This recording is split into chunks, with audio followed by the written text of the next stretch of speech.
जय जोहार संगवारी हो। मैं हूं आपन के संग ललिता चक्रधारी और आपन देखा थो न्यूज प्लस 21। चलो एक नजर डालथन बिहिनिया के 10 बड़े खबर में।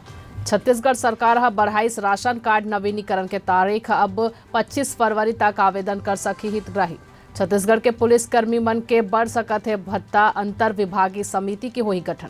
अभ्यर्थी मन ला अब सर्वर डाउन के समस्या ले मिली छुटकारा। व्यापम हा बनाइस नवा वेबसाइट। आईआईटी भिलाई के लोकार्पण हुई। प्रधानमंत्री भिलाई आईआईटी के 20 फरवरी के वर्चुअल उद्घाटन करी।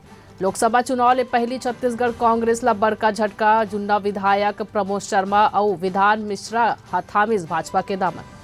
किसान आंदोलन के चौथा दिन आज ग्रामीण भारत बंद बुलाइस। हरियाणा में 3 घंटा टोल फ्री कर ही किसान केंद्र के तीसरा बातचीत घलो बेनतीजा निकलिस।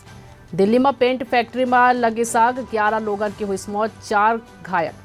मणिपुर के चुराचांदपुर में हिंसा, 2 के हुई मौत, 25 घायल। 400 लोगन हा एसपी ऑफिस में करें हमला। बंगाल शिक्षक भर्ती घोटाला मामला में ईडी के रेड। जेल में बंद टीएमसी नेता पार्थ चटर्जी के कारोबारी के ठिकानन में तलाश जारी। कोलकाता में पहली फ्रेंच फिल्म महोत्सव आज ले हो शुरू। ऐसा ही जम्मू खबर पर हमारे चैनल लाइक और सब्सक्राइब करे पर जन बोलू। बने रहो न्यूज प्लस 21 में आप मन के हक की बात।